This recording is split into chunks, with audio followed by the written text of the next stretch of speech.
Va a estar power la clase, ¿eh? ¿Por qué? Porque hay muchas complicaciones. Heidegger de por sí es un pensador complicado, si fuese la palabra, problemático.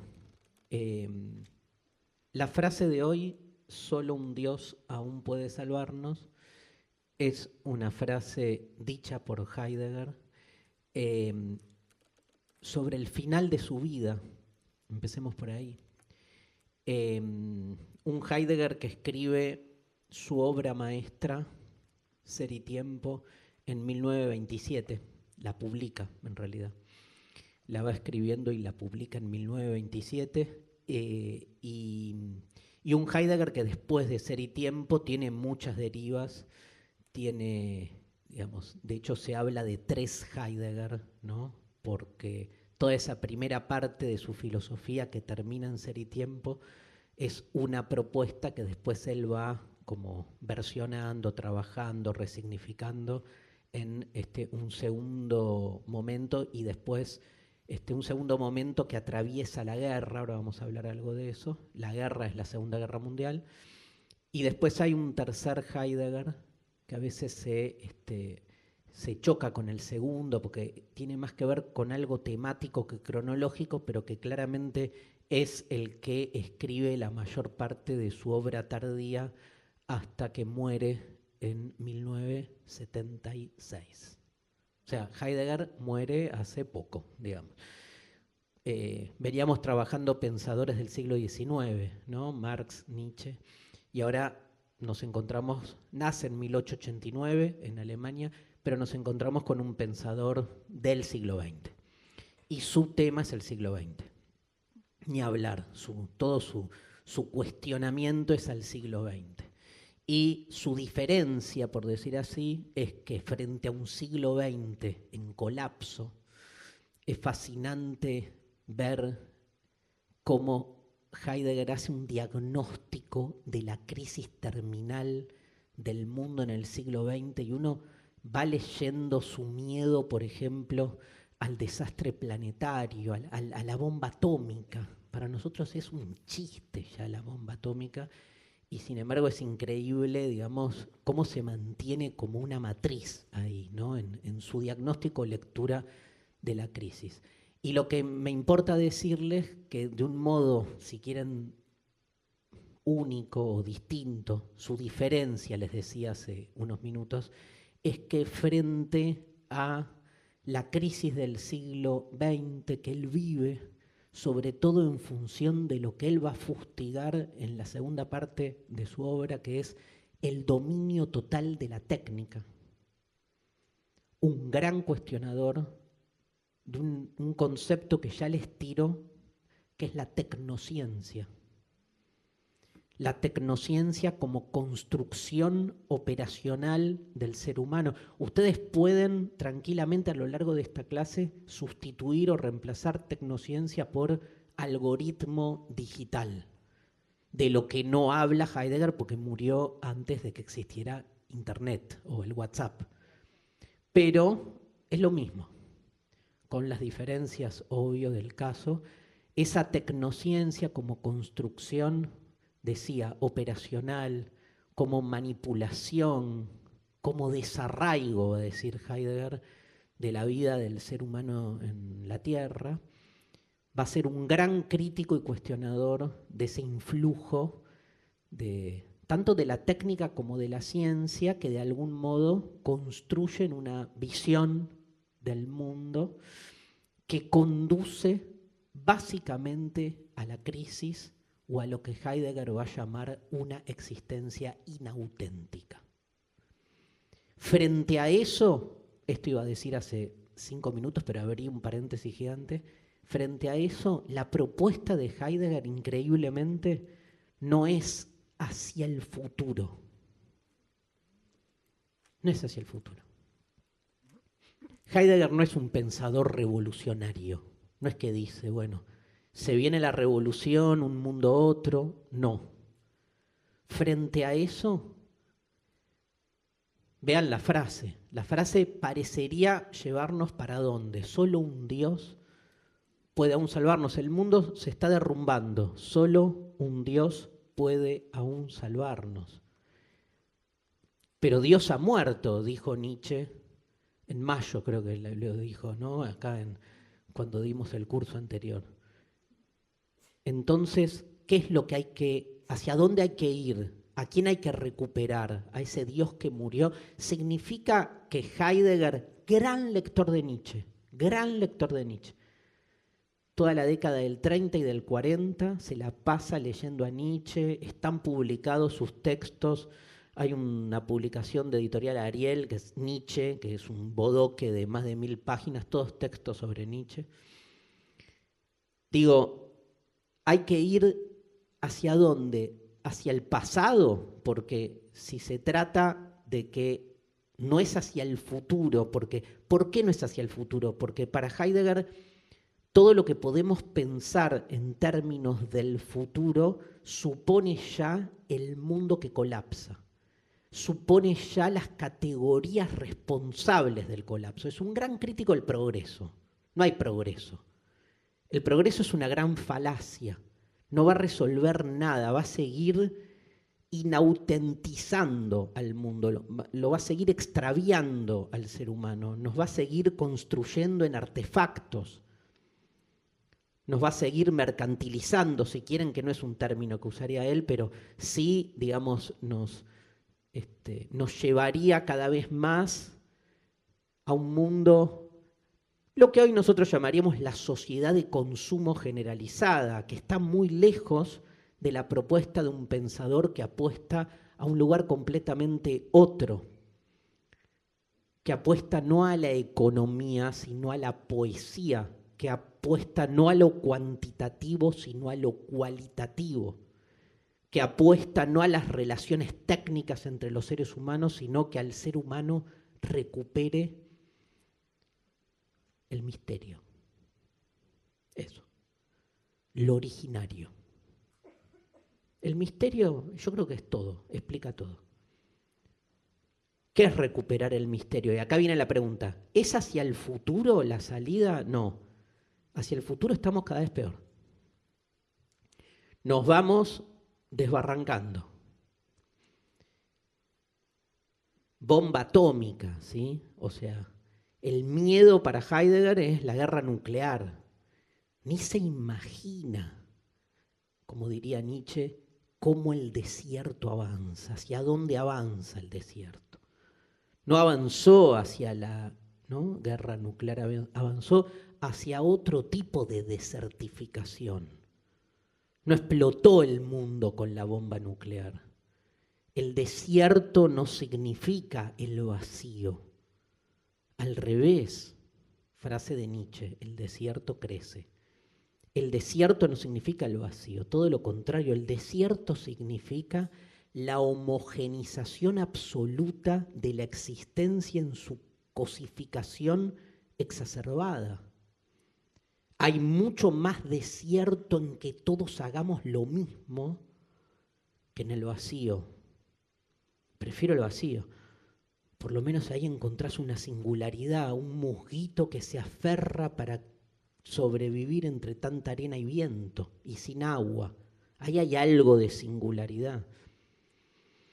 Entonces no explotó el mundo y quedó desierto, se desertificó del peor modo, en la plenitud pletórica de cosas, en su cosificación absoluta. Heidegger es un gran crítico de la cosificación. No es hacia el futuro, porque hacia el futuro, digamos, hay cada vez más artefactos y nos vamos volviendo los seres humanos cada vez más artefactos. Pero tampoco es hacia el pasado, y acá viene el tema, tampoco es hacia el pasado. Cuando digo que no es hacia el pasado, significa que no hay una necesidad de recuperar, ni un deseo de recuperar, no sé, el mundo medieval. Porque a veces ustedes van a ver, si después se enganchan con el autor, que hay una crítica a Heidegger por conservador, ¿no?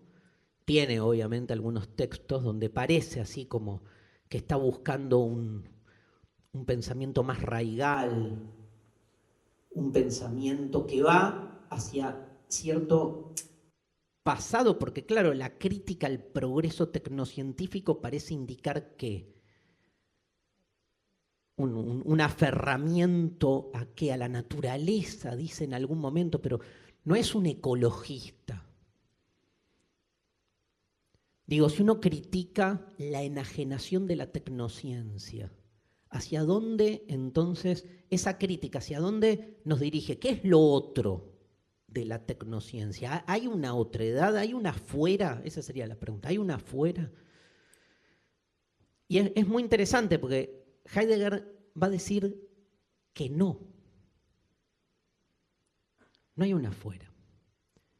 Hay que desarmar, va a decir él. Y acá viene la primera respuesta, la primera tesis, llévenla para donde quieran ustedes, que es, la salida no es ni para adelante ni para atrás, la salida es hacia lo originario, que es otra cosa. ¿Qué mierda es lo originario, no? El misterio, lo que nos da sentido, lo imposible de algún modo, pero lo que nos da sentido desde otro lugar. Volver al originario está bueno porque la tecnociencia de algún modo nos expulsa del originario, nos asocia a otra cosa. ¿Cómo volver al originario y qué es eso originario? ¿Está en el pasado? Más o menos. Uno puede genealógicamente ir hacia el pasado y ver cómo nos fuimos desviando del originario, eso sí. Eso sí, entonces, ¿qué hace Heidegger? Vuelve a analizar su obra más importante, los textos más importantes, los análisis más importantes, los hace en la filosofía presocrática.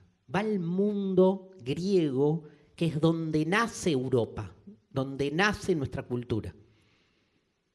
Pero en sus orígenes, pero no para entender el pasado, sino para entender, si quieren, el desvío.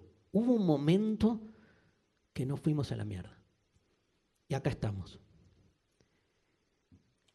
Si podemos recuperar algo de ese exilio, de ese momento en el que nos fuimos a la mierda, podemos empezar a desarmar el lugar en el que estamos. Pero si quieren, Heidegger no propone una revolución, ni propone una vuelta a la tradición. Propone dos palabras, las dejo y quiero ser fiel a lo poético de Heidegger. Desarme y espera. Eso es Heidegger. Desarme es lo más parecido a lo que ustedes, yo sé que saben, que conocen, es lo más parecido a la palabra deconstrucción. Desarme, deconstruir, algo que parece ya definitivo, desarmemos. Si desarmamos, vamos a dejar que un Dios aún pueda salvarnos. Porque ninguno de nosotros en este momento podemos dejarnos salvar por un Dios, porque ninguno de ustedes, ni yo, estamos dispuestos a escuchar el llamado. ¿De qué? No importa. De lo que quieran, por donde quieran. Puede ser el amor, puede ser la vocación, puede ser caminar, puede ser un hijo, puede ser, no sé, lo que sea. Pero algo, ¿sí? Diría, no quiero, digamos, porque no es Heidegger, pero diría algo que esté fuera del algoritmo, ¿no? Eso. Esta idea medio trivial de desconectar para conectar en serio, ¿no? Desconectarnos de la conexión en la que estamos arrojados para conectar con otra cosa. Lo que pasa es que esa otra cosa con la que conectamos, con la que conectaríamos, que sería esto, lo originario, se nos vuelve medio difuso, ambiguo, porque todo está hecho para que nos perdamos nuestro lenguaje, nuestras prácticas, el trabajo, el WhatsApp, la plata. Todo está hecho, ¿no? Bueno, el Estado, todo, el amor, el matrimonio, el matrimonio, el matrimonio. 3.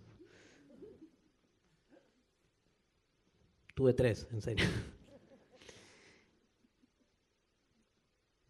¿Sería algo así, ya que toco el tema del matrimonio? La matriz sería más o menos esta. La matriz sería más o menos esta. Sería parecida a esto. Tomemos el ejemplo del amor, que es un tema que ustedes saben, yo trabajé mucho, ya me cansé. Escribí el último libro llamado El amor es imposible y listo. No quiero hablar más del amor, pero lo traigo hoy por esto.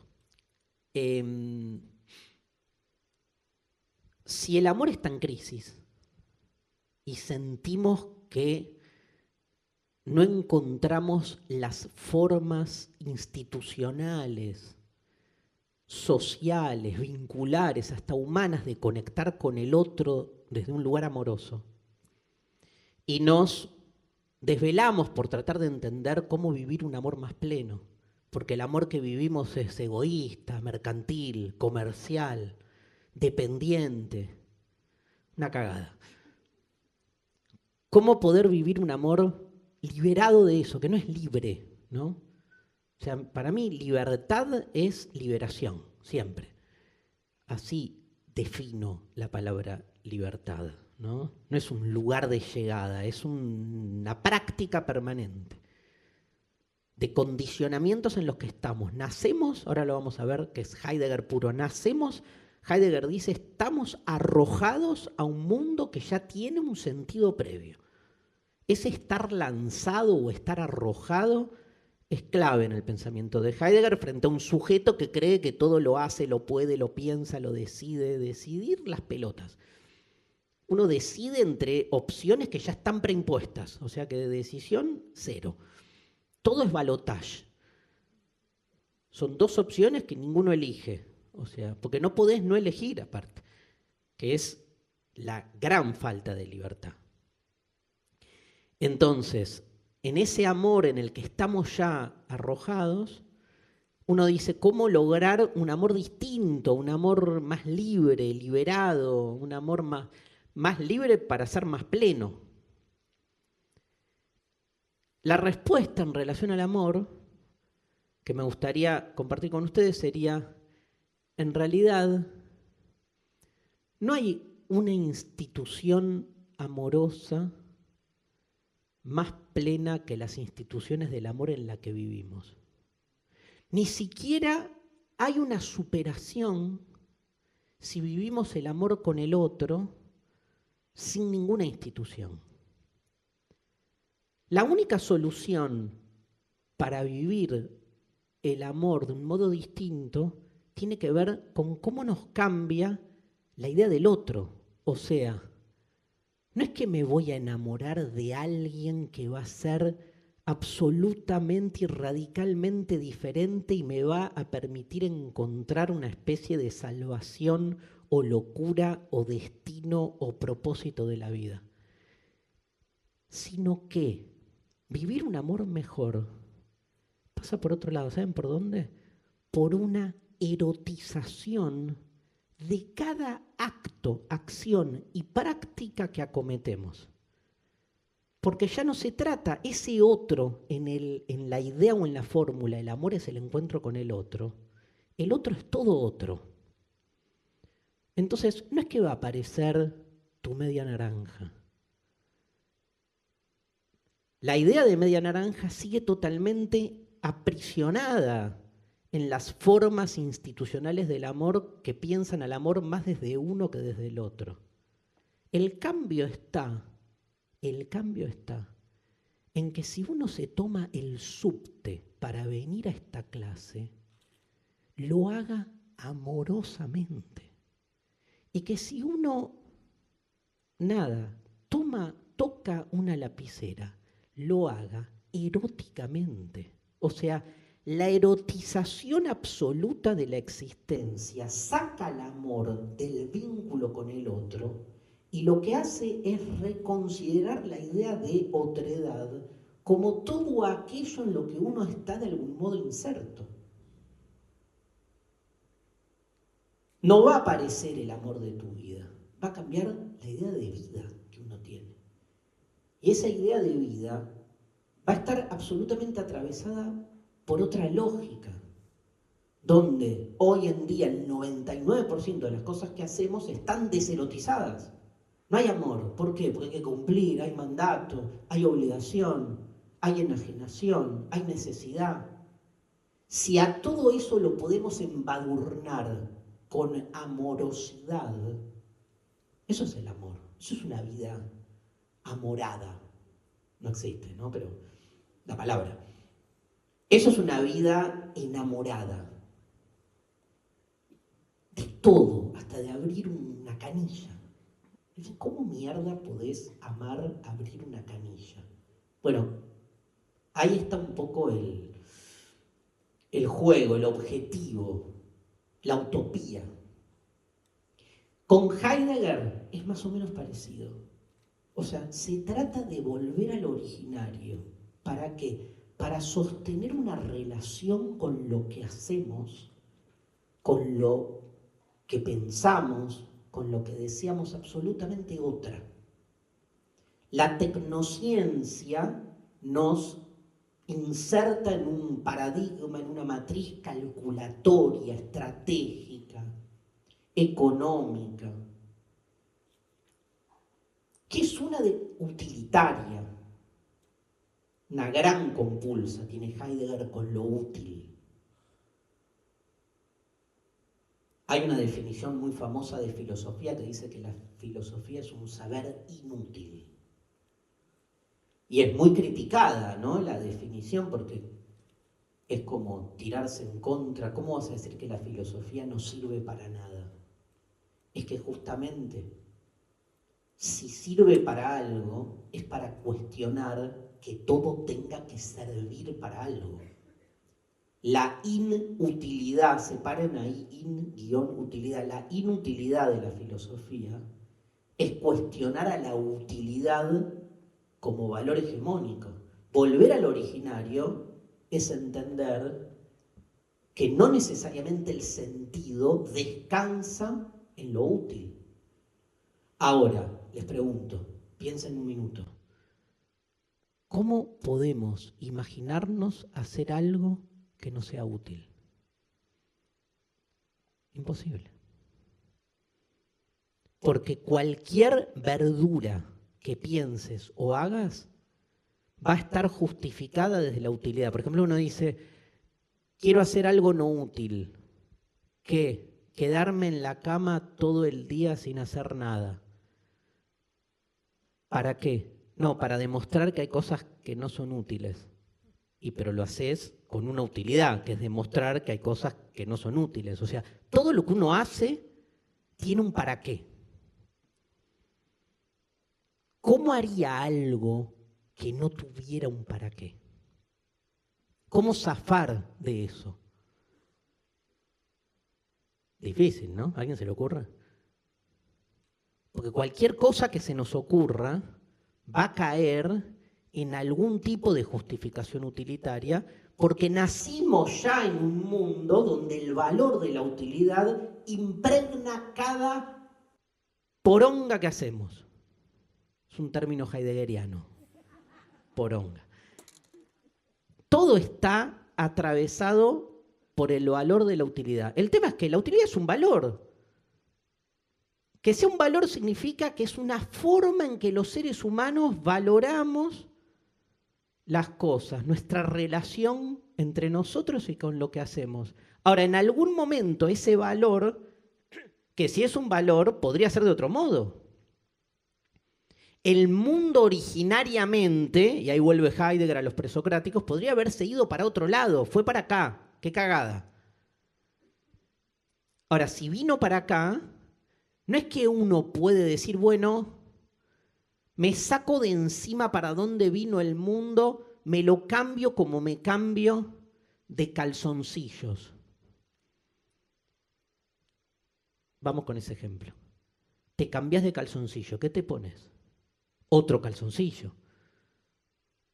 Quiero decir, ¿qué sería ahí lo diferencial? No vestirnos.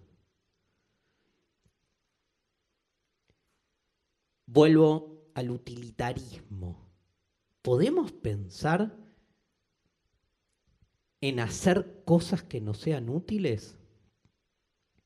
No, a lo sumo podemos poner en entredicho la idea de utilidad, visualizar que la utilidad es un valor que el ser humano le impone, se impone a sí mismo en su relación con las cosas, y que en todo caso, en la visualización de que todo es útil y no podemos salir de esa totalidad, en esa visualización dimos un paso al costado.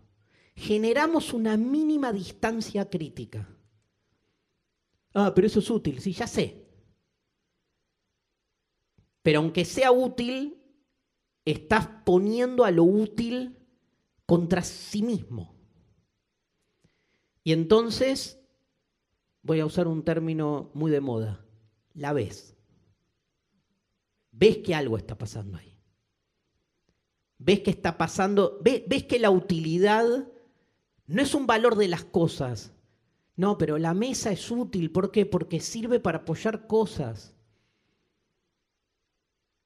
El ser de la mesa, ¿piensan ustedes que el ser de la mesa, el ser, algo que se va a preguntar siempre Heidegger, la pregunta por el ser? Voy a dar otro ejemplo porque el de la mesa es muy obvio. El ser del sol. El sol es útil. ¿Por qué? Porque es lo que genera que haya vida en la Tierra. ¿De verdad vos creés que hay un sol? Imagínate, el sol existe porque el sol dijo, quiero que haya gente en el CONEX tomando una clase y entonces voy a dar vida al planeta. O sea, es tan claro que el modo en que pensamos todo lo que hay está pensado desde una comprensión del ser que es humana. Pero nos hacemos los boludos, decimos no, pensamos que el sol en sí mismo es el sol y que tiene esa función, e invisibilizamos que esa función, diríamos con la clase de Nietzsche anterior, es una interpretación, es una versión. Es una forma de comprender al sol. Es que no podemos comprender las cosas más allá de nosotros, porque todo gira alrededor de nosotros. ¿Qué hace Heidegger con esto? Cierro la idea. Heidegger dice, y el ejemplo de la utilidad está bueno, Heidegger dice, básicamente, hay dos maneras de relacionarnos con las cosas, auténtica e inauténticamente. Esto está en Ser y Tiempo. La existencia inauténtica, ¿cuál es? Y es no preguntarse nada. O preguntarse boludeces. Porque no es que no nos preguntamos nada, pero nos preguntamos las preguntas que hay que preguntarse. ¿Subió el dólar? ¿Me querés?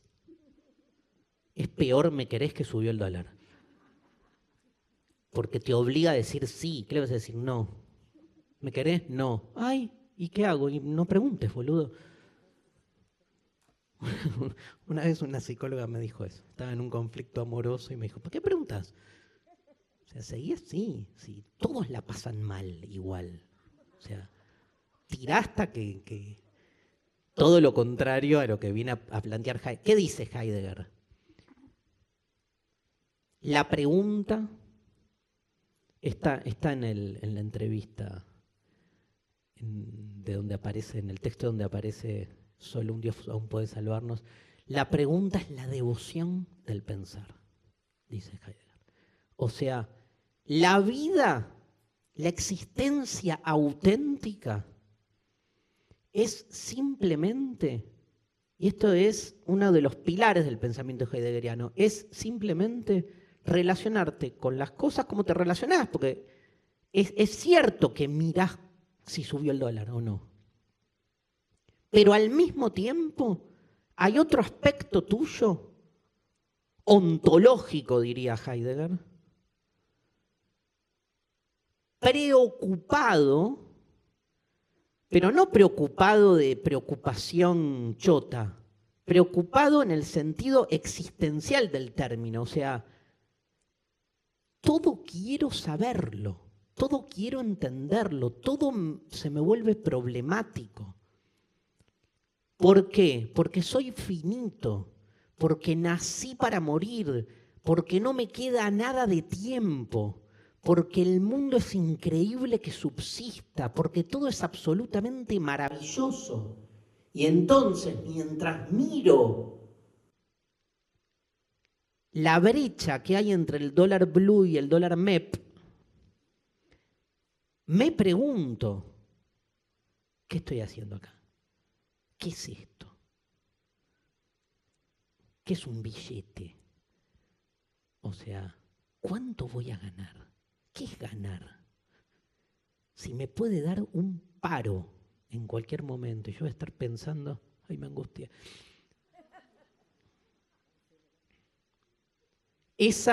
Pero no es una preocupación chota, no es la preocupación pesimista, es la preocupación filosófica, la pregunta por el ser. Tomen esa fórmula, la pregunta por el ser. Yo me acuerdo cuando empecé a estudiar filosofía, que en la materia Fundamentos de Filosofía, que fue una de las primeras que tuve, en el práctico leíamos la carta al humanismo, carta sobre el humanismo de Heidegger. Y entonces me acuerdo que la profesora de práctico nos había traído, hay práctico en filosofía que no tiene nada que ver con una práctica, es que analizamos un texto ahí. El profesor a cargo de Fundamentos de Filosofía, yo la hice en el año 1988, era Adolfo Carpio, que se murió a los pocos años, pero que dejó un manual llamado Principios de Filosofía muy famoso, porque se usa en todos lados, y que tiene un último capítulo sobre Heidegger que es maravilloso. Que si alguien quiere entender la totalidad del sistema de ser y tiempo, porque solo analiza ser y tiempo, recomiendo ese último capítulo.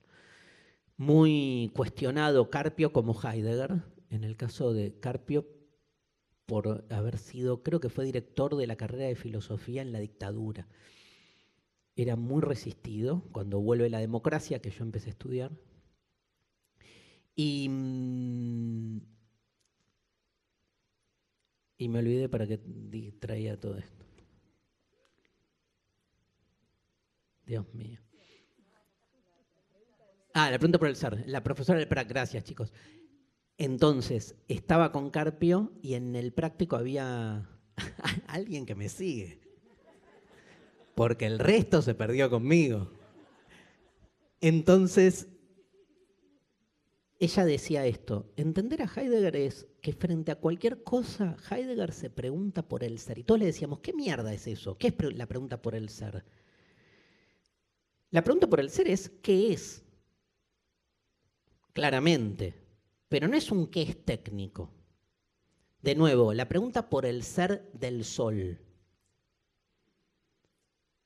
no es sirve para iluminar a la Tierra. Esa es una versión que no agota el ser del sol, sino que es un modo en que el sol se corporiza, o déjenme que diga, se cosifica en su relación con lo humano. El ser del sol vendría a ser, uso mal esto, como el alma del sol, su esencia. Pero esa esencia del sol, del modo en que la defina, a esa esencia del sol la hago insertarse en un sistema conceptual previo. Por ejemplo, si pienso al sol como una estrella que rige nuestro sistema solar, estoy teniendo una versión, una lectura, una interpretación, incluso hasta una comprensión del ser, diría Heidegger, una entificación del sol científico-astronómica. La ciencia, la astronomía, define al sol en ese contexto gramatical, lingüístico, conceptual, mecanicista. Para el campesino que todas las mañanas sale a labrar la tierra, diría Heidegger, pues daba esos ejemplos, y el sol, yo qué sé, ¿qué sistema solar? El sol anuncia el inicio del día. O sea, vos tomás al sol y lo insertás en otro corpus de sentido y está significando otra cosa. Ahora, ¿cuál es el ser del sol? ¿Cuál es el verdadero sol? ¿El del astrónomo, el del campesino, el del poeta? ¿El del niño? ¿Cuál es el verdadero ser del sol? Ninguno. El ser, dice Heidegger en una temible frase, siempre se nos oculta, siempre se nos escapa. Nosotros estamos condenados a interpretar. Pero lo que hay en el fondo se nos escabulle. Se nos escabulle porque vivimos, digamos, inmersos en un mundo de cosas. Y las cosas ocultan al ser. Están hechas por el ser, porque las cosas son. Ahora lo voy a explicar un poco mejor. Y entonces la pregunta por el ser es una pregunta que lo que tiene como objetivo, de nuevo, en esta preocupación filosófica que es la de Heidegger, lo que tiene la pregunta por el ser es que nos coloca en un tipo de existencia, decíamos, auténtica, porque frente a la existencia inauténtica con la que también convivimos, nuestra relación con las cosas es de cierta perplejidad. Ahora, no son preguntas que estén buscando una respuesta cerrada. No son preguntas que buscan recetas o instrucciones, son preguntas que problematizan. Una persona, esto de alguna manera sería lo que Heidegger está trayendo, una persona puede pasar por la vida sin hacerse ninguna pregunta existencial. Esa persona, se supone que no es ninguno de ustedes, no estarían acá. Esa persona, qué horror diría uno, sería como el encadenado de la caverna platónica, que cree en las cosas tal como son, pero cree en las cosas tal como son, pero digo, yo hago filosofía hace 50 años, me pregunto todo, absolutamente de todo, y estoy usando el micrófono. O sea, hay una parte mía, y vine en horario, hay una parte mía que vive en la existencia inauténtica, no es mala o peor, es parte de, el tema ¿es eso solo? ¿O podemos a partir de ahí como despegarnos un poco y tener como, si quieren, esta dualidad, que es que al mismo tiempo que uso el micrófono, puedo estar preguntándome, qué loco, ¿no? Que se amplifique la voz, que todo es una locura en el fondo, ¿no? Porque aparte es eso. Entonces, no es que la existencia auténtica mata a la inauténtica, conviven en tensión, conviven en cierta tensión. Cada vez más el mundo, dice Heidegger, en el dominio total de la técnica, va taponando la pregunta por el ser. La pregunta por el ser es casi como el caballito de batalla del que tiene una preocupación existencial o filosófica. Se pregunta, ¿qué es preguntarse por el ser? De nuevo, ¿qué es? ¿Qué es el tiempo? ¿Qué es el amor? Esa es la pregunta por el ser. Che, te amo. ¿En serio? ¿Qué es el amor? a la tercera vez que le preguntás qué es el amor, te pegan una patada en el orto por pesado. Pero por eso en general los que hacen filosofía solo pueden compartir cosas con otros enfermos como uno.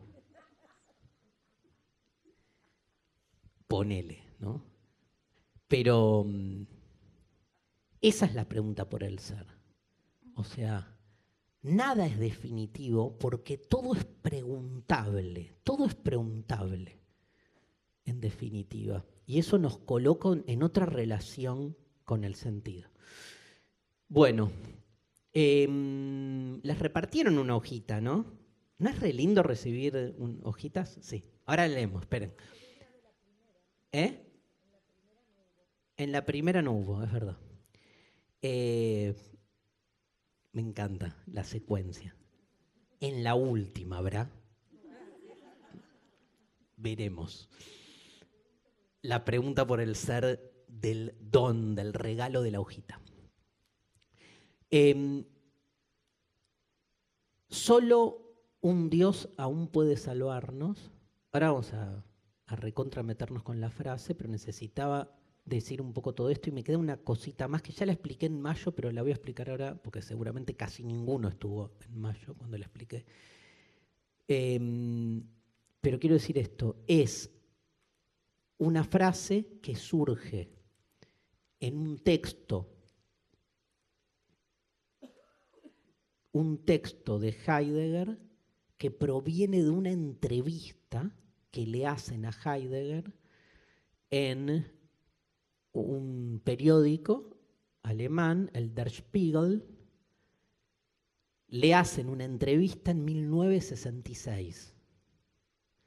Heidegger da la entrevista, hay fotos, pueden buscar toda la data que es buenísima de la historia de esta entrevista. Ahora van a ver por qué la entrevista es importante. Y más o menos en la mitad de la entrevista aparece esta frase. Lo interesante es que Heidegger es muy obsesivo con la escritura, es un filósofo, digo, de alcurnia, de detallismo, con las palabras, así un loco, con las palabras en alemán, las va desarmando, las etimologías, las palabras en griego, las deja en griego, digo. Y sin embargo, este texto es un texto que surge de una entrevista. Obviamente que hay una edición posterior, pero Heidegger pide que el texto sea publicado, que la entrevista sea publicada después de que muera. Muere en 1976 y a los días se publica, está hecha como un libro la entrevista, está en internet, la pueden leer entera, es maravilloso. Y es esta entrevista muy particular porque es una entrevista donde un periodista lo interpela en el lugar más doloroso de la historia de Heidegger, que es su compromiso con el nazismo. Y es muy interesante que sea en el marco, qué tema, ¿no? Tan actual, el de los adoctrinamientos, las relaciones entre filosofía y política. Es en el marco de esa disquisición donde el periodista busca demostrar que Heidegger fue nazi. Todo el tiempo van a ver en la entrevista que Heidegger se defiende y el periodista todo el tiempo le va buscando, va encontrando data. Van apareciendo testimonios, situaciones que lo inculpan a Heidegger, que fue, de hecho, rector de la Universidad de Friburgo entre el año 1933 y 34, durante 10 meses, cuando ya estaba Hitler al mando del poder en Alemania. Y renuncia, estuvo 10 meses. ¿Sí? Y ahí es como que Heidegger nunca quiso hablar de ello. Entonces la entrevista tiene esa particularidad. Ahora nos vamos a meter con este tema, se los abro. Pero antes quiero terminar de explicar algo más. La pregunta por el ser.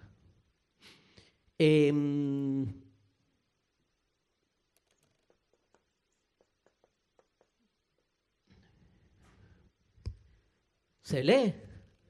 ¿Qué dice? ¿Qué es un ente? ¿Qué? Una cosa. No usamos la palabra cosa, me encanta la palabra cosa.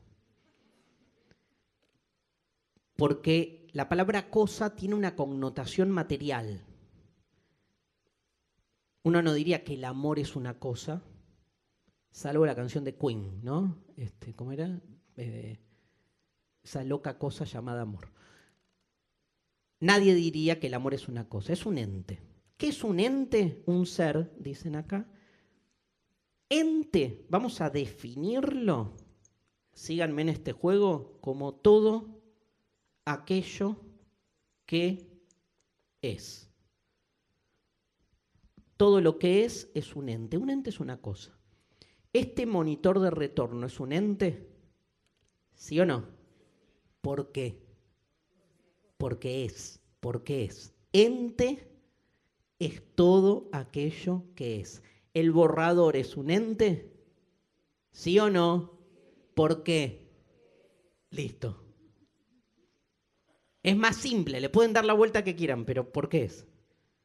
¿El Conex es un ente? ¿Por qué? ¿Por qué es? ¿Está? Ella que preguntó, ¿es un ente?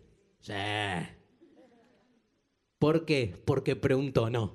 ¿Por qué es? Es muy interesante, ¿no? Que la persona sea también un ente porque nos iguala al monitor de retorno, al borrador y al Conex. ¿Nuestra pareja es un ente? Uf. Ente supremo, que es Dios, el ente supremo. Así que, ¿por qué? Porque es. Bien.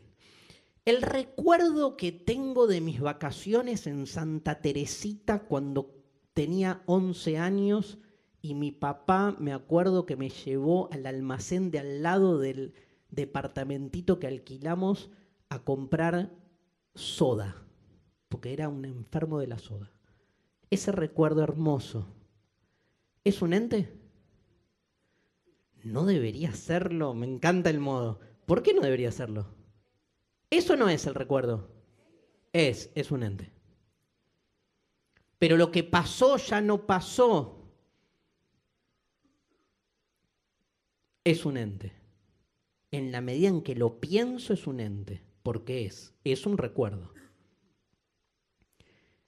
Todo lo que pasó en el pasado es un ente, pero yo lo estoy trayendo yo. En la medida en que lo traigo es un ente, porque es un recuerdo. La raíz cuadrada de -1 ¿es un ente? No existe. ¿Por qué? Porque es un ente, porque la formulo. Un unicornio, ¿es un ente? Sí. ¿Por qué? Porque es un unicornio. Pero no existe. ¡Apa!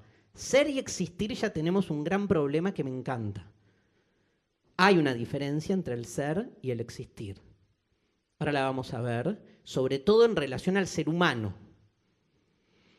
Heidegger va a decir, todas las cosas son el ser humano, además de ser, porque hay una parte nuestra que somos ente, porque somos carne, somos cosa. Pero además de ser cosa, somos la cosa que se pregunta por el sentido de todo. O sea, somos aquellos que nos preguntamos por el ente, que nos preguntamos por el ser. En nosotros se habilita la pregunta. Dicho de otra manera, existimos además de ser. ¿Por qué? Porque no nos alcanza ser, agrego otro concepto heideggeriano, además de ser, lo explico fácil primero, además de ser, tenemos que hacer alguna mierda con eso. No podemos ser y punto. Ni podemos ser y cumplir un rol tipo el monitor de retorno. ¿Qué es? Un parlante. ¿Y qué hace? Suena. ¿Y el ser humano qué es? Un cuerpo. ¿Y qué hace? Cagadas. ¿Qué dice Heidegger divino? El ser humano no es como otra cosa, por eso no es algo que tiene una definición, que tiene una función y punto. Existe en la medida en que somos y toda la vida nos preguntamos, ¿qué hacemos con esto? Dice Heidegger, un perro no se pregunta ¿para qué vino? Puede alguno decir, no sabemos. Él es pobre de mundo, dice Heidegger en un texto. El animal es pobre de mundo. La piedra es sin mundo. El animal es pobre de mundo. El ser humano es creador de mundo. ¿Qué es creador? Se pregunta qué hacer con esto. ¿Y a qué respuesta llega? Por suerte, a ninguna. Llega a muchas respuestas, pero ninguna nos cierra. Eso es existir, estar todo el tiempo preguntándonos para qué estamos. ¿Y qué pasa? Y te morís en algún momento y punto. ¿Y fuiste feliz? No sé.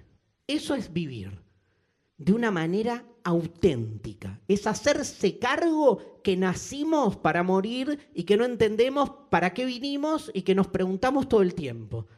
Y no nos cierra ni un clonazepam, ni un partido de fútbol, ni tener hijos. No alcanza.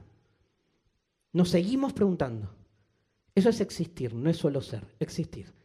Ahora, ¿hay algo que no sea ente?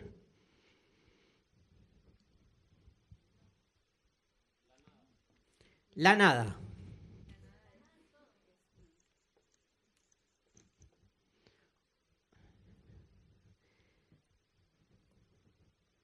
La nada no es un ente porque la nada no es. Y el ente es. La nada no es. Acá hay una oposición. O es o no es. Ser o no ser. Las cosas son o no son. Si algo es, es. Si algo no es, no es. Ahora, voy a hacer quilombo. Ahora, yo distingo que algo es porque puede no ser. Si algo no pudiera no ser, no lo distinguiría siendo. El ser y el no ser son tipo gemelos, van juntos, van de la mano. Necesito a la nada para entender que algo es. Si todo fuese y no hubiese de ningún modo presencia o donación de la nada, no entendería lo que es. Si todos fuéramos buenos y no existiría el mal, tampoco existiría el bien, porque uno reconoce el bien porque está el otro hijo de puta con el que me puedo comparar y decir, yo soy bueno. Con el ser y la nada es como con el bien y con el mal. Esto por un lado. Por otro lado, tiene razón el joven cuando dice, la nada no es un ente, porque ente es todo lo que es, menos lo que no es. Y a lo que no es lo llamamos la nada.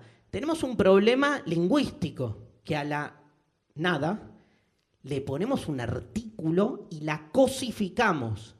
Está mal cosificarla a la nada. Cuando la llamás la nada, la hiciste una cosa. Es como el unicornio. Pero la nada posta, la nadidad de la nada, hay un texto de Heidegger que se llama así, van a ver. La nadidad de la nada posta, no se llama la nada. No se llama. La nada. Nada. Lo que no es. El no ser. No es un ente. ¿Qué es el no ser? ¿qué es? Le pregunto por el ser al no ser. Ya estoy mal. Pero ¿qué es el no ser? Yo siempre tengo esta imagen. Imagínense, ya que solo un Dios puede salvarnos, a Dios. En el inicio, el Génesis. En el principio creó Dios los cielos y la tierra. Viene Dios. ¿Qué hay? Él. Él. No es que no hay nada. No hay mundo, pero está Él. Viene y dice, creo el mundo. Y hace, creó Dios los cielos, la tierra. Imagínense, vamos para atrás, pensar, salto hacia atrás, diría Heidegger, un pensar al originario, un pensar al originario. Vamos para atrás. Imagínense en el momento en que Dios va a crear el mundo y dice, mira, porque ve para adelante y ve esto. Ve el año 2024, Argentina. Dice, no, ¿cómo voy a hacer esto? Pero visualiza que Él es responsable, porque Él es el creador, y entonces dice, no voy a crear el mundo, y además me angustié tanto que me suicido, y hace ¡pum! Y muere Dios. ¿Y qué quedó? Nada. Nada. Murió Dios. Nada. Eso es la nada. Heidegger retoma una pregunta filosófica fundamental. ¿Por qué el ser y no más bien la nada? ¿Por qué hay cuando pudo no haber habido? Esa pregunta no tiene respuesta. Si alguno de ustedes tiene la respuesta, es el nuevo Platón. ¿Por qué hay cuando pudo no haber habido? No es una respuesta científica la que buscamos, porque no hay la ciencia que va a decir. ¿Cómo le va a explicar? No, por el Big Bang. ¿Y por qué hay Big Bang? O sea, la pregunta es ¿por qué hay? ¿Por qué de este modo? ¿Por qué hubo y hay? El verbo haber, lo odio al verbo haber porque es insoportable. Eso es la primera verdad es esa. Hay. Ahí empieza todo el quilombo. Hay. ¿Qué? Ni nosotros, el parlante, el conex, pero antes hay. Primero hay, después hay toda la mierda que hay. Pero primero hay. ¿Por qué hay? ¿Quieren una respuesta religiosa? Porque Dios hizo que haya. Pero también hay Dios. ¿Por qué hay Dios? Porque Dios decidió crearse a sí mismo. Pero ¿por qué hay un Dios que se crea a sí mismo? O sea, el haber es previo a Dios, o en términos heideggerianos, el ser, ¿sí? Les voy a dar así como una tiraposta tremenda. El ser es previo a Dios, porque Dios es. O sea que antes de ser Dios, tiene que haber algo, dice, el ser. Tiene que darse la capacidad de ser para que Dios sea. Y acá contesto mi segunda pregunta, que es, ¿qué otra cosa no es un ente? Más fácil. Está bien, ¿eh? Pero más que todo, porque el todo es el conjunto de los entes, podríamos decir. ¿No? ¿Qué otra cosa no es? No. Está bueno, porque el tiempo no tiene una estructura cósica. ¿No? ¡Chan! ¿Hay muerte? ¿No hay muerte? La muerte es como la nada de uno, ¿no?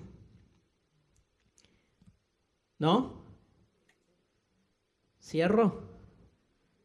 Es tan, pero tan obvio y tan simple y tan pelotudo que me van a decir, no puede ser. ¿Qué otra cosa no es un ente? El ser.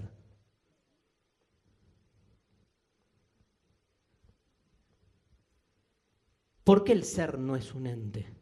Porque el ser es lo que hace que el ente sea un ente. Acá, ¿se entiende? Esto es el ser. Un ente es todo aquello que es. Esta capacidad de ser que hace que el ente sea un ente, no es un ente. El ser hace que el ente sea un ente, pero en sí mismo, ¿qué es el ser? Y acá viene el problema, ¿qué es el ser? Si yo le pregunto algo que es, lo hago ente. ¿Qué es un micrófono? Un ente que sirve para no sé qué. ¿Qué es una lapicera? Un ente que sirve. ¿Qué es el ser? Es como con la nada. Si yo al ser lo defino, lo cosifico. Pero el ente es previo a ser cosa. El ser, perdón, es previo a su advenir cosa. Por eso dijimos hace 15 minutos que el ser siempre se nos escapa, porque siempre que quiero entender qué es el ser, lo que tengo a la vista es un ente. El ser está como oculto en el ente, pero no es en sí un ente. En algún momento encontré este ejemplo medio pedorro, pero por ahí sirve. Para mí el ser es como si fuese una masa, una plastilina, ¿se acuerdan de la plastilina? Bueno, una masa como una plastilina, pero con muy poca consistencia. Que cuando yo la agarro, le imprimo la forma de mi mano. Entonces me dicen, toma Darío, me tiran la masa, la agarro. Y la masa, que es el ser, cuando quiero entender ese ser cómo es, ya tiene la forma de mi mano. Pero quiero entender cómo es la forma de la masa en sí. Y es imposible porque siempre alguien la está agarrando. Malísimo el ejemplo, pero está bueno. Porque el ser siempre se nos presenta encarnado en una cosa. En sí mismo me queda fuera. En todo caso, lo que habla el ser, habla entre comillas, es el lenguaje de la poesía, por eso decía del misterio, o sea, accedo al ser desde otro lugar. ¿Pueden ya a esta altura homologar más o menos al ser con cierta divinidad que puede inspirarnos la frase solo un Dios puede aún salvarnos? Porque ese Dios, el Dios de la Biblia, es un ente. Es el ente supremo, pero es un ente. Igual la Biblia, la religión, tiene, por suerte, como sus ambigüedades. Depende cómo la leamos. Hay mucha, que es lo maravilloso del texto bíblico. Tiene un montón de parágrafos que nos permiten intuir, ¿no?, que hay algo que intenta trascender el ente. Pero lamentablemente a lo largo de la cultura, ese Dios bíblico se volvió, le decimos el ser supremo. Pero si fuese un ser no lo podríamos definir. Y vieron que hay eso de, y no podemos hablar de frente de Dios o definirlo. Hay un famoso texto, tan famoso que me olvidé, el del Éxodo, segundo libro del Pentateuco, que es como que dice el texto algo así como nadie puede mirar de frente a Dios. Si se lo mira el ser humano que mira de frente a Dios muere. A lo sumo lo que podemos ver de Dios es que se está yendo, o sea que podemos ver su espalda. O sea, me parece maravillosa la metáfora. Porque la espalda es como una ráfaga que uno ve y después tiene como que elaborar eso, ¿no? Como ni siquiera no es que ves la espalda de frente, ves eso como la huella de esa espalda de Dios que se está yendo. Hay algo de eso en la idea del ser. ¿Por qué? Digo algo más, porque nuestro lenguaje es un lenguaje que habla el idioma de las cosas, no el idioma del ser. El lenguaje cosifica todo el tiempo y tiene esa función, ordena, tiene una función ordenatoria en un mundo de cosas que llega a su paroxismo en el dominio total de la técnica, que es la cosificación absoluta del mundo. Cuando todo se vuelve cosa, cuando todo se vuelve ente, y como dice Heidegger, del ser ya no queda nada, entonces una mesa y es un útil, un objeto hecho para que apoyemos otras cosas. Cosas se relacionan con cosas y en esa relación intercosas nosotros nos volvimos una cosa más que nos relacionamos con cosas. Entonces, estamos cagados. ¿Cómo hacemos para encontrar una salida? ¿Hay una salida a todo esto o no? Esta es la pregunta de Heidegger. Heidegger va a encontrar increíblemente a lo largo de su filosofía una, comillas, salida, y acá vuelvo al ejemplo del amor, en lo que él llama la poetización, que ahora vamos a leer el texto, la poetización del mundo.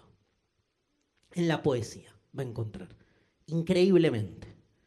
El Dios que aún puede salvarnos no es el Dios de la religión, ni es el Dios de la filosofía, es el Dios de los poetas.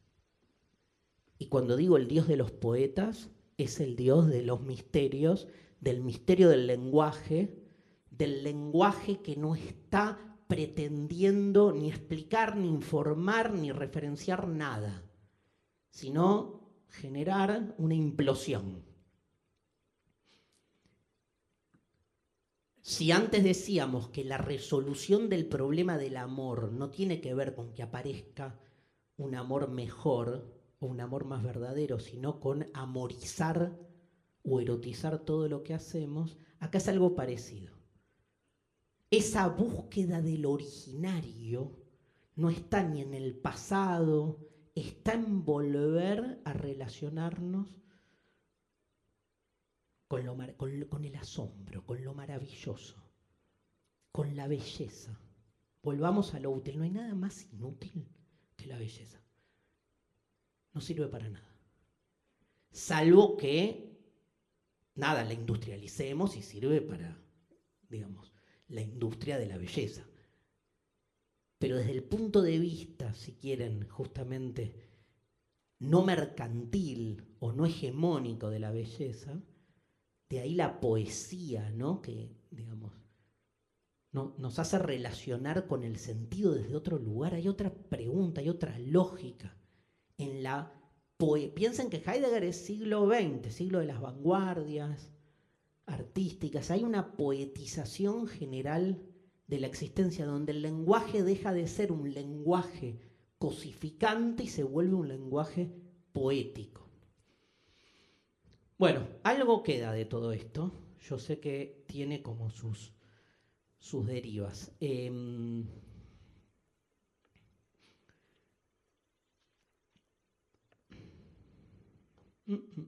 Vamos a la frase. No hay que leer nada. No hay que leer nada. Dejen la hojita. Solo un Dios puede aún salvarnos. Me anoté así. La frase sin ningún tipo de marco teórico previo ni nada. O sea, ¿qué tenemos para decir? ¿Qué tenemos para decir? Cosas que nos aparecen de la frase. Primero, que hay una conexión entre divinidad y salvación. O sea, solo un Dios puede aún salvarnos, parecería estar de algún modo proponiéndonos que si hay salvación, la salvación no es humana. No la podemos terminar de armar nosotros. O sea, hay un descreimiento con cualquier otra forma de salvación que suponga la acción humana. Es como la política no. O sea, no queremos vivir en un mundo mejor, no lo va a poder engendrar el ser humano, porque el ser humano es responsable de que todo esté pata para arriba. O sea, la salida no es humana. Pero cuando digo no es humana, digo no es humana en la forma en que el humano terminó cosificado, constituido como una especie de manipulador de entes. En todo caso, como les decía antes, si el humano empieza a desarmarse a sí mismo para dejar que aflore otra conexión con las cosas, puede ser, pero ya no depende de él, depende de poder habilitar otra cosa. Pero para eso hay que hacer un ejercicio de desarme con uno mismo, con nuestra historia, con una historia que sin embargo está ahí, está presente, no es que uno puede, digo, frente al dominio total de la técnica, no es que uno puede apagar la técnica. La propuesta de Heidegger nunca va a ser tipo, apaguemos todo. Es tratar de entender cómo llegamos ahí, es tomar esa distancia que les decía antes y entender cómo llegamos a que nos hayamos vuelto tecnificadamente artefactos. Y al entender eso, poder ir como despegándonos. En ese despegarnos, y sí, hay electricidad, el micrófono anda, prendés la luz, anotás con un lápiz. No es un pensamiento antitecnológico, es un pensamiento que intenta poner a la técnica en un lugar descentrado, donde en algún punto la tecnociencia no se nos vuelve hegemónica, no se nos vuelve totalitaria.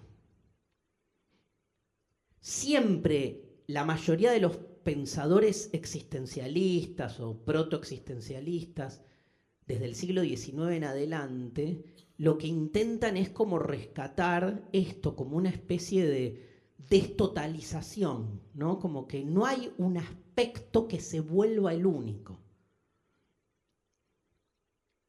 El descreimiento del poder del hombre para cambiar las cosas. Me parece que hay algo ahí en la frase, solo un Dios puede aún salvarnos. O sea, ¿por qué nosotros no? Y lo que a mí me aparece, esto ya no es Heidegger, es como, ¿por qué nosotros no? Y porque nosotros hemos sido los responsables de esto, ¿cómo nosotros vamos a poder salvar lo que nosotros mismos estamos generando? Entonces podemos hacer un mínimo movimiento, sí, pero tiene que haber, o sea, tiene que aparecer otra cosa. La frase también nos hace pensar que vivimos tiempos como de colapso, ¿no? Tiempos escatológicos, tiempos de indigencia. Cuando Heidegger lee a Hölderlin, que es uno de los poetas alemanes que más va a trabajar Heidegger en su adhesión a la poesía y a la poetización del mundo, toma esta idea del tiempo de penuria o el tiempo de indigencia de un poema de Hölderlin que se llama Pan y Vino, donde la idea es esta, es ¿por qué es un tiempo de indigencia, un tiempo de colapso, un tiempo de falta? Y dice Heidegger, porque es un tiempo donde los viejos dioses ya se han ido y los nuevos todavía no han llegado. Y esa es la expresión poética de nuestra penuria. O sea, ¿por qué la estamos pasando mal? Porque la vieja divinidad que le daba sentido a todo colapsó. No hay una nostalgia por la vieja divinidad, porque no funcionaba, ya está. cumplió su rol. Dios murió. Dios ha muerto, ¿no? Esta frase de Nietzsche, Heidegger la suscribe. Ahora, la muerte de Dios nos arroja en el nihilismo, con H en el medio, nihilismo, que es ya nada tiene sentido. Nihilismo es, nihil es nada. Nada tiene sentido, murió Dios.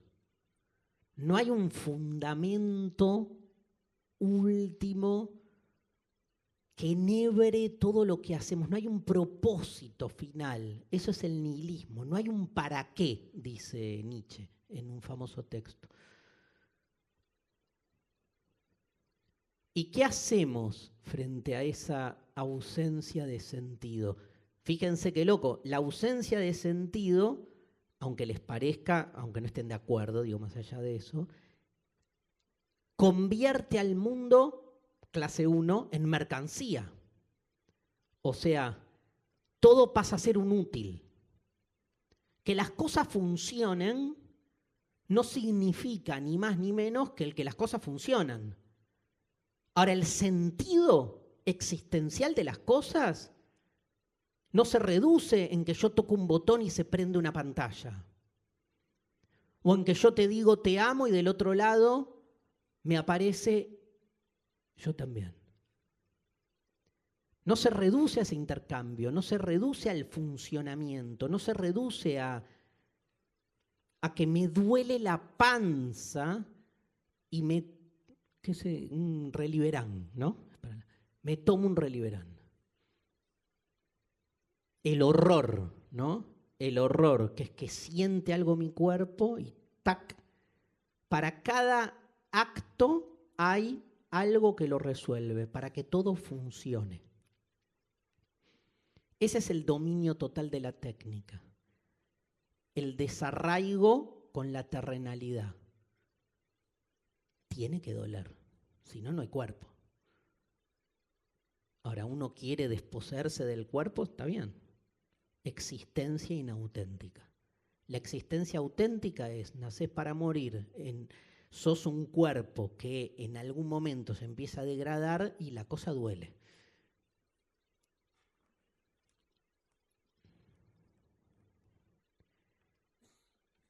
¿Vendrán los nuevos dioses a darle un sentido? Está bien, pero hay que creer, ¿eh? ¿Cómo vuelvo a creer? En el Dios que se fue, ni en pedo. Porque lo vi siendo funcional a las instituciones humanas, lo vi masacrando gente. O sea, vi las cagadas que se mandó. Ya hay algo de esa lógica metafísica de la trascendencia que no me cierra. El ser humano es una especie de torpeza y brusquedad que lo que toca lo hace mierda. Entonces, ¿qué me queda? ¿Cómo es el nuevo Dios que aún puede salvarnos? Y acá quiero subrayar algo que está todavía ni me metí en Heidegger, ¿no? En pensarlo desde su sistema filosófico. Estoy pensando la frase. Dice un Dios. No dice solo Dios. No dice solo Jehová. Dice solo un Dios. Un Dios es como, puede ser Zeus, puede ser Thor, el del martillo, puede ser mi papá, que era como un Dios para mí hasta que se murió. O sea, solo un Dios. Está bueno, porque es como, o sea, el Dios de la religión ya no tiene lugar. Y los seres humanos que quisimos ser dioses en algún momento y como ser su sucedáneo, reemplazarlo y hacernos cargo, no nos da. Ahora, ¿qué nos puede salvar? Una otredad, una cosa otra, lo radicalmente otro. Tiene que ser otra cosa. Otra cosa que tal vez no esté arriba. Tal vez el problema es que buscamos esa otredad demasiado afuera, en una trascendencia, como si todo en este mundo se corrompiese, se degradara, y tal vez ese Dios que aún puede salvarnos pasa por otro lado, simplemente por tocar la mesa y detenerse, ¿no? Y, mira, acariciarla. Che, idiota, estás acariciando una mesa. Exactamente. Estoy acariciando primero. Es una práctica interesante acariciar, ¿no? Vieron que la caricia es como el punto de contacto con la otredad, donde reprimo algo de mi fuerza y mi prehensión y puedo conectar con la diferencia del otro, porque al acariciarlo recorro sus contornos, celebro y consagro su diferencia, y hasta con placer mutuo. Bueno, pero la mesa no siente nada. No sabes. No importa. Hay otro vínculo. Lo originario es eso. Tal vez hay otras formas. Dice mucho Heidegger, el otro pensar, el otro comienzo. Y quiero rematar con esto. Digo, tal vez el último Dios lo llama Heidegger, no sé si sabían que en un texto que se llama Aportes a la filosofía habla del último Dios. Lo que viene, el porvenir, lo otro, tal vez realmente esté no en el más allá, sino más acá del más acá. Tal vez buscamos demasiado afuera de nosotros y tal vez es una cuestión de distancia y de cercanía, de cómo relacionarnos con las cosas más inmediatas, o sea, sin mediación. Así nos relacionamos distinto con el tiempo, por ejemplo. Que el tiempo, ¿no? Digamos, no cuantificarlo, es eso, descuantificar, poder conectar de otro modo con lo que hay, de una cercanía que no tenemos. Nuestra cercanía es una cercanía de instrumentalidad y de manipulabilidad de las cosas. La mesa está a una distancia tal de mí que solo puedo usarla. ¿Qué es esa distancia? Es existencial la distancia, no es física. Si yo logro desarmar esa distancia, y bueno, por ahí puedo acariciar una mesa.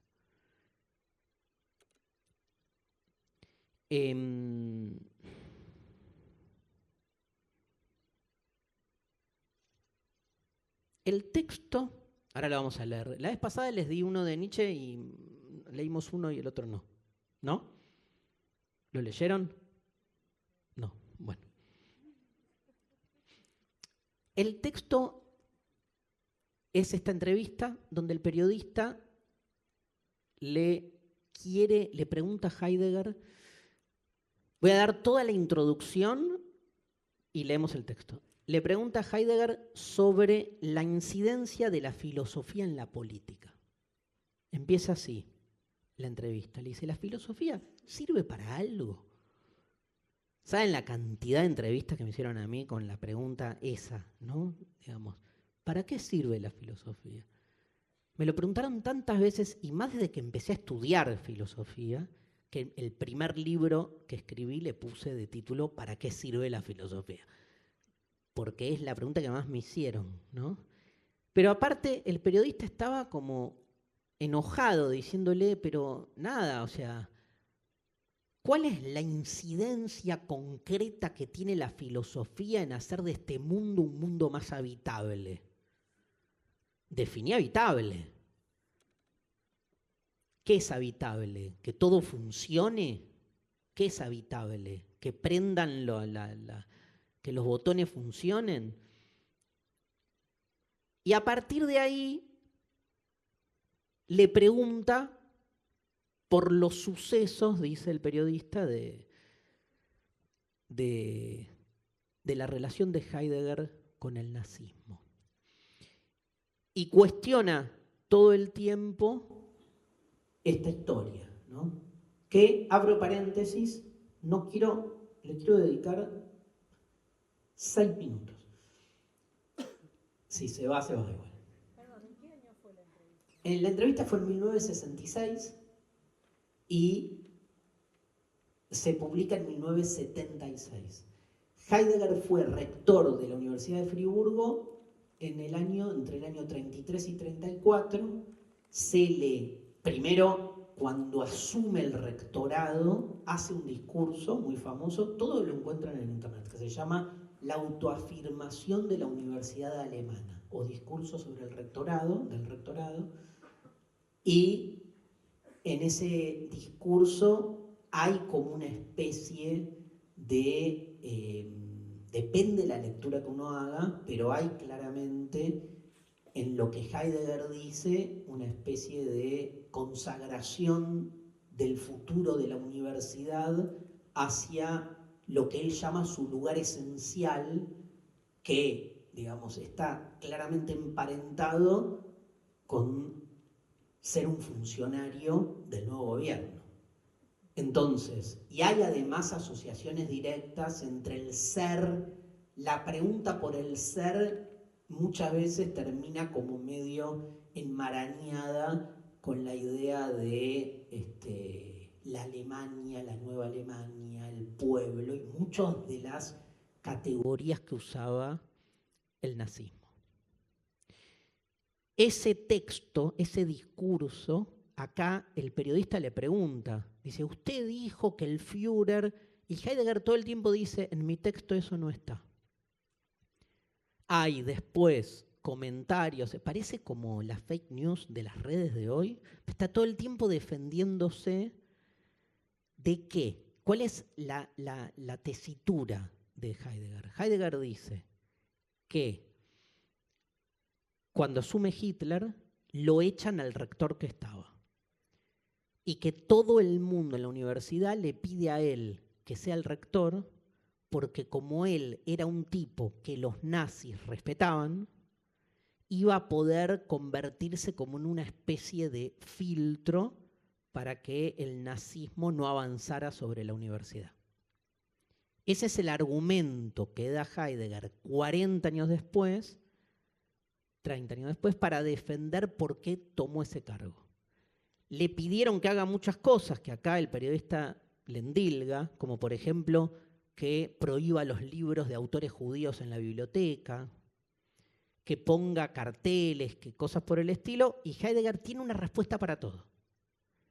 No niega que fue adherente y asume que después de esos 10 meses se dio cuenta que no tenía sentido y se retira.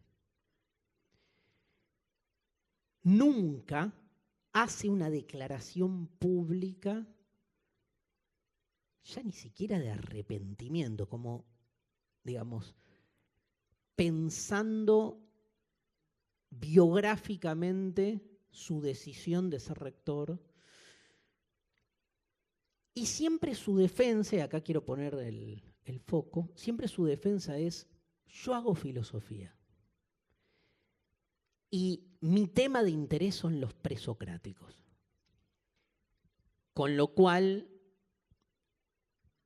de algún modo, lo que Heidegger propone es la separación absoluta entre el autor y la obra, que es un tema fascinante en filosofía. Digamos, Heidegger fue rector del nazismo. ¿Tiene una implicancia su ideología política con todos los pormenores que él pone de relieve? ¿Le creamos o no? En su obra filosófica uno puede leer Ser y Tiempo, Del Camino al Habla, los distintos textos de Heidegger y encontrar vestigios nazis. Bueno, hay dos posturas. Una dice no. la otra dice sí. Para los que dicen sí, en todas las páginas de Heidegger ven nazismo, pero de un modo desmedido.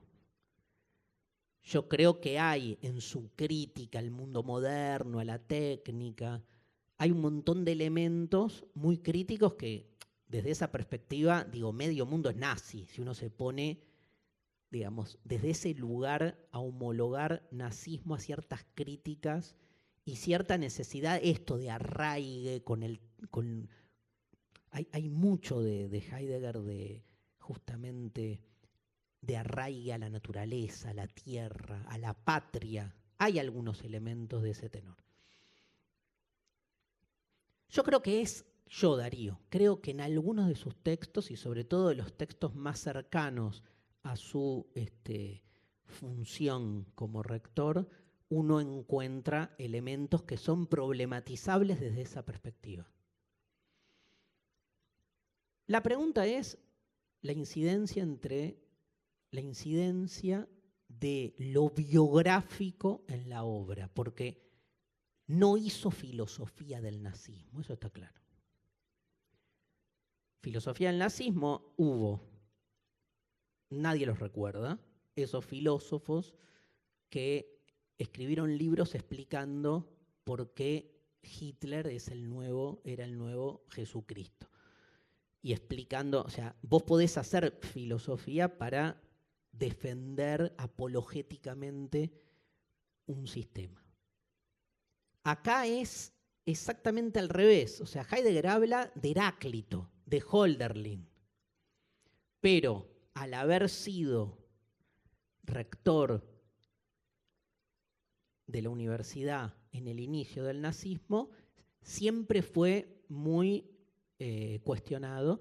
Y de hecho, todo el resto de su vida posterior, él se retira, pasa la guerra y no vuelve nunca más a tener cargos, o sea, queda como en cierto ostracismo que también le da una mistificación.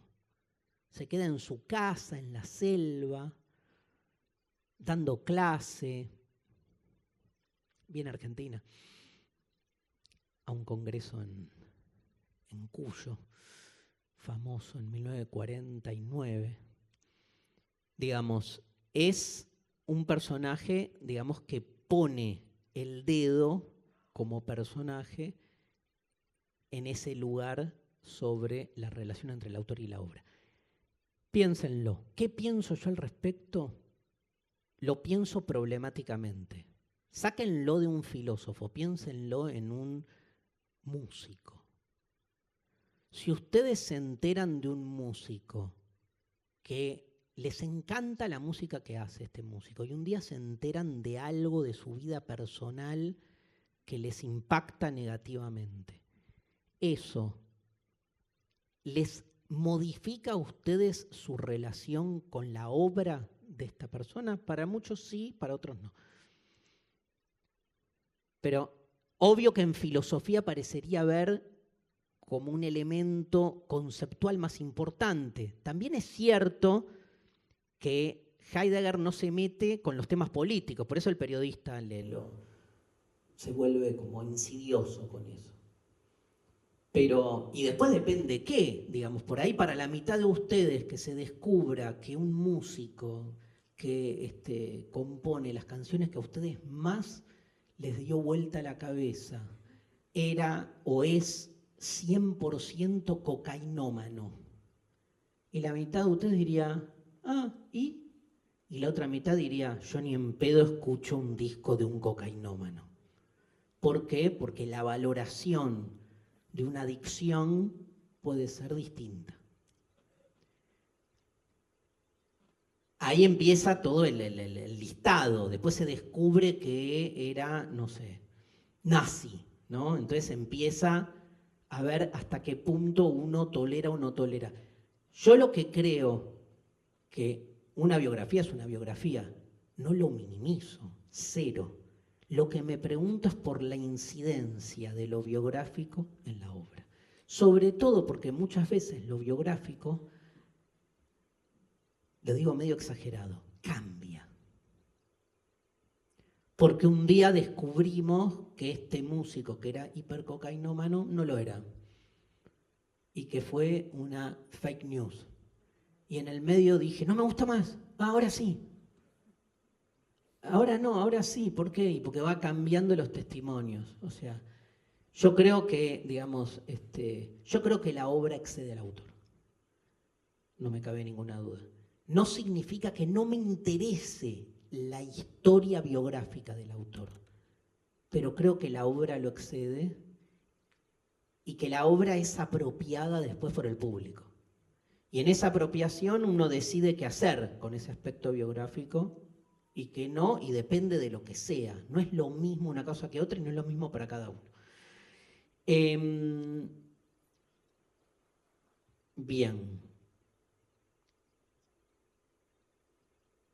El entrevistador lo lleva a Heidegger a debatir sobre el quehacer político.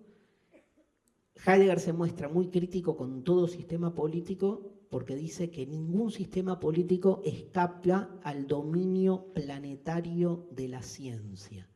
Y dice esta frase, la técnica es algo que el hombre no domina. La técnica nos domina a nosotros y a todos los sistemas políticos, ninguno se salva. La técnica es algo que el hombre no domina. El periodista que le pregunta, leemos, vamos al papel. La técnica es algo que el hombre no domina. Y el periodista dice, ¿estamos? Sin embargo, se le podría objetar de manera completamente ingenua. ¿Pero qué es lo que está aquí dominado? Miren esta frase del periodista. Todo funciona. Cada vez se construyen más centrales eléctricas. Cada vez se producirá con mayor destreza. En la parte del mundo altamente tecnificado, los hombres están bien atendidos. Vivimos en un estado de bienestar. ¿Qué falta en realidad? Un genio, ¿no? El periodista que es la existencia inauténtica, diríamos, es el sentido común, que viene y dice, ¿por qué te pones tan crítico del dominio total de la técnica? O sea, ¿no te anda el despertador? ¿No te hace la vida más fácil un clonazepam? ¿No te subís a un avión? ¿No es mejor vivir con electricidad? Vivimos en un estado de bienestar en el doble sentido, ¿no? Del estado de bienestar sociopolítico que regía en esa época, pero también de o sea, ¿qué querés vivir? ¿Sin cloacas? ¿Sin dentistas? Polémico. ¿Era feliz la gente cuando no había dentistas? Y Heidegger, y le dice, todo funciona y funciona cada vez mejor. Dejate de romper las pelotas con el dominio total de la técnica. Heidegger replica y repite, sí, leemos, sí, todo funciona. Esto es precisamente, miren el término que usa, lo inhóspito. Que están hablando dos lenguajes distintos, es increíble. Esto es precisamente lo inhóspito. Que todo funciona y que el funcionamiento lleva siempre a más funcionamiento y que la técnica arranca al hombre de la tierra cada vez y lo desarraiga. El otro estaba celebrando un dentista. No sé si usted estaba espantado, pero yo desde luego lo estaba cuando vi las fotos de la Tierra desde la Luna. ¿Alguno de ustedes les espanta? Le pregunto, levante la mano. ¿Alguno de ustedes les espanta la actual situación de dependencia hipertecnológica que tenemos en este momento con la virtualidad digital del mundo? Todos. Es esto.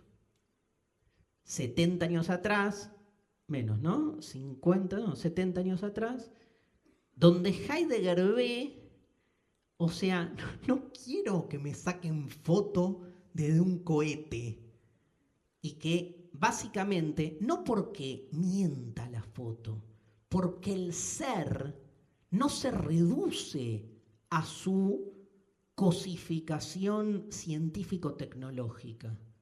El problema no es que me manden una foto de la Tierra desde la Luna. El problema es creer que todo es eso y que solo es eso.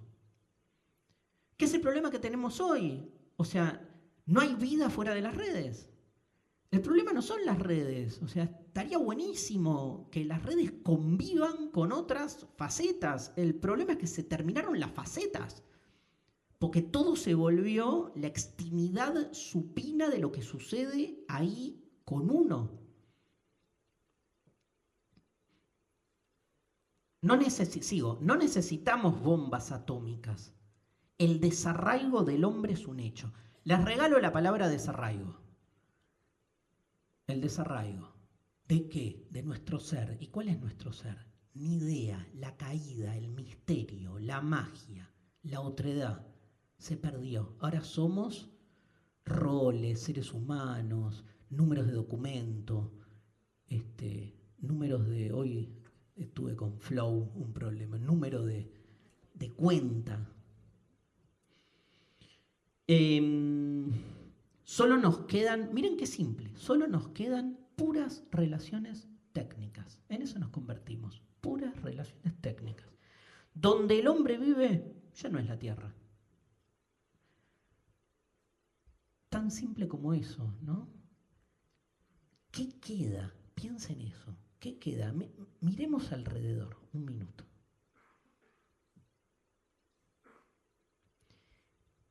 El desarraigo. ¿De qué? Del originario. ¿Por qué? Porque hay pullover, virome, plástico. ¿Dónde hay algo originario? Cambien originario por natural. Pasa que naturaleza es un término, pero eso, ¿dónde hay naturales? Uno dice, pero está completamente manufacturada y llevada a otro lugar. Uno dice, bueno, acá, la cara, pero acá hay jabón, acá hay agua potable. O sea, estamos totalmente insertos en un sistema tecnificado del que obvio que tenemos conciencia, hasta ahí tenemos conciencia, ¿no? Porque también cada vez más hablamos el lenguaje de las redes. Cada vez más se nos whatsappea nuestro lenguaje, ¿no? Por eso la búsqueda que hace Heidegger de lo poético como... Es un buen ejemplo el del lenguaje. No podemos zafar del lenguaje. Está claro. Y está claro la limitación que el lenguaje trae, pero podemos subvertirlo al lenguaje, podemos llevarlo hacia otro lugar. Subvertir es buscar sus otras versiones, sus versiones escondidas. Donde el hombre vive ya no es la tierra. Hace poco tuve en Provenza una larga conversación con René Char, el poeta y resistente, como usted sabe. En Provenza se han instalado ahora bases de cohetes. Acá es como si dijéramos, en el mundo se han instalado ahora multiplicidad de streamings. O de, ¿no? Porque es eso. Y la región ha sido devastada de forma inimaginable. El poeta, que no es precisamente sospechoso de sentimentalismo y de glorificar el idilio, me decía que el desarraigo del hombre que está sucediendo es el final. Ya está, perdimos. A no ser que alguna vez, miren las dos cosas que trae, el pensar y el poetizar logren alcanzar el poder sin violencia. Y el periodista, piensa en un periodista argentino, lo mira y le dice, bien, pero ahora se plantea la cuestión, ¿puede el individuo influir aún en esa maraña de necesidades inevitables? O mejor dicho, ¿puede influir la filosofía o ambos a la vez en la medida en que la filosofía lleva una determinada acción a uno o a muchos individuos? Heidegger, que Heidegger no tolera las preguntas, y Heidegger, quiero decirles que durante muchos años y en muchos textos ha sido ultra crítico contra el periodismo, ¿no? Contra el mundo de los medios que empieza a tener cada vez más fuerza. Con esta pregunta volvemos al comienzo de nuestra conversación, si se me permite contestar de manera breve y tal vez un poco tosca, pero tras una larga reflexión. Y viene el texto fundamental. Le contesta y le dice, la filosofía no podrá operar ningún cambio inmediato en el actual estado de cosas del mundo. Que es como decir, la filosofía no sirve para nada. La filosofía no puede cambiar al mundo. Esto vale no solo para la filosofía, sino especialmente para todos los esfuerzos y afanes meramente humanos. Sacado. No solo la filosofía no puede cambiar al mundo, el hombre no puede cambiar al mundo. Solo un Dios puede aún salvarnos. Cambia el eje, le dice, ¿no? La única posibilidad de salvación la veo en que preparemos con el pensamiento y la poesía una disposición para la aparición del Dios. Miren esto, o para su ausencia en el ocaso. Dicho toscamente, que no estiremos la pata así nomás, sino que si desaparecemos, que desaparezcamos ante el rostro del Dios ausente. Demasiada poesía para un entrevistador que lo que quería era otra cosa, pero es la pregunta por el sentido.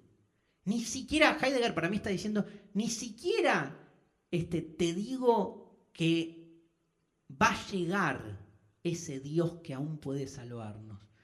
Por ahí ni llega, por ahí se está muriendo, pero por lo menos quiero yo desaparecer de esta tierra, el mundo humano, con algo de belleza, en ese ocaso en el cual si el mundo explota, que explote frente a un Dios ausente.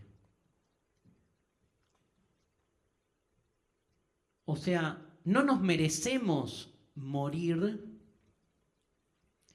de Twitter. No nos merecemos morir de una bomba atómica.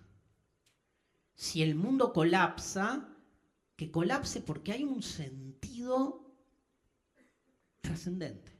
Tiene que haber otra cosa. Pero no es que tiene que haber otra cosa y significa yo sé qué cosa tiene que haber, porque cada vez que yo defino qué cosa tiene que haber, caigo ahí, cosifico. Lo que me queda, y acá viene lo que dije al principio, lo que me queda es desarmar y esperar. ¿Desarmar qué? Poner en jaque y poner en cuestión todo lo que me ha constituido hasta ahora. Desconfiar de todas aquellas verdades de la existencia inauténtica, de ese sentido común que me quiere hacer creer que el valor más importante es la utilidad, el buen funcionamiento. Descreer. Desarmar, entender cuál es esa lógica. Y cuando me sienta absolutamente perplejo, dado vuelta y mareado, porque cuanta más filosofía hago, menos sentido le encuentro a todo lo que funciona. O sea, hay que bancarse, vivir cuestionando el funcionamiento. En ese momento, espero. Ni siquiera tengo esperanza, porque la esperanza ya es productiva.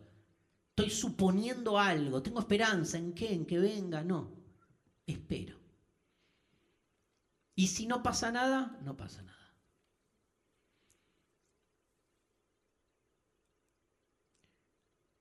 ¿Se acuerdan de... Se me fue el tiempo a la mierda. Wow. ¿Se acuerdan? Miren, esto es increíble, la comparación que voy a hacer, indigna de una clase de filosofía. ¿Se acuerdan de una película? ¿Qué película puedo citar? Náufrago. ¿Quién actúa? ¿Cómo se llama la pelota? Wilson. ¿La tienen? ¿Cómo se llama el personaje? Chuck Noland. Estoy casi seguro. Creo. ¿La tienen la película? Él está ahí.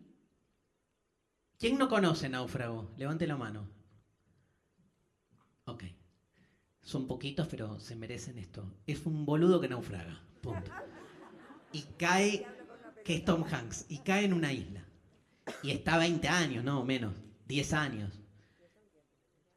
Y bueno, y tiene que lidiar él y con una isla en la que no hay nada. Quedan algunos restos del naufragio, entre ellos una pelota de fútbol americano que le empieza a hablar y la reconvierte. Miren todo lo que hablamos hoy, la reconvierte, la cosifica, la hace a la pelota reconvertirse en un compañero. Hay un momento en el que Chuck Noland, estoy seguro que es Chuck Noland, gracias, ¿googleaste? Bien. Hay un momento en el que Chuck Noland, no, porque tenía un amigo mío, esa era la época esto es para los más viejos, era la época del ICQ y el Messenger, el viejo ICQ, ¿lo tienen? Y tenía un amigo que se había puesto de nick Chuck Noland. Yo dije, wow, otro enfermo como yo. Y entonces por eso me quedó el nombre. De hecho, cuando lo veo a mi amigo, se me representa Chuck Noland. Y en un momento, creo que está 10, 12 años, en un momento su vida se reconvierte, ¿saben en qué? En esperar, ya no en tratar de escuchar la bocina de algún barco. Él todas las mañanas se levanta y espera. ¿Qué trae la marea? A mí me parece que es esto. Heidegger no vio Náufrago, pero la idea de solo un Dios aún puede salvarnos tiene que ver con, si vos no estás a la expectativa y estás en la playa a la espera, la marea trae cosas, pero trae. Es eso. Si uno está esperando que venga el barquito que me salve, no me salva. Si uno está esperando productivamente, utilitariamente, funcionalmente que llegue algo expectado, no llega. El Dios que aún puede salvarnos es lo impensado, lo imprevisible, el flechazo de Cupido. Si uno espera que te peguen el flechazo, no te pegan. Un día, cuando estás desarmado y a la espera, llegó el flechazo. Y por ahí te enamoraste de tu perro, o te enamoraste de un libro, porque te desarmó, te descolocó, te llevó a otro lugar. Tal vez esa salvación de la que hablamos tenga más que ver con eso, ¿no? Con algo tan inmanente, tan próximo, no algo tan alejado. Y tal vez la frase tenga que ver con esto. Terminemos la lectura y nos vamos. ¿Hay una relación entre su pensamiento y la venida de ese Dios? Lo corre como diciendo, ay, qué soberbio, ser un Dios puede salvarnos y que usted es el que nos va a anunciar quién es el último Dios. ¿Hay entre ellos, a su juicio, una relación causal? ¿Cree usted que podemos traer al Dios con el pensamiento? No, dice Heidegger. No podemos traerlo con el pensamiento. Lo más que podemos es preparar la disposición para esperarlo. Gente, muchas gracias.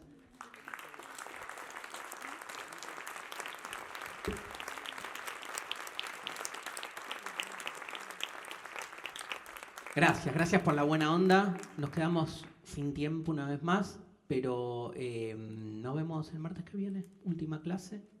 Aguante el mayo francés.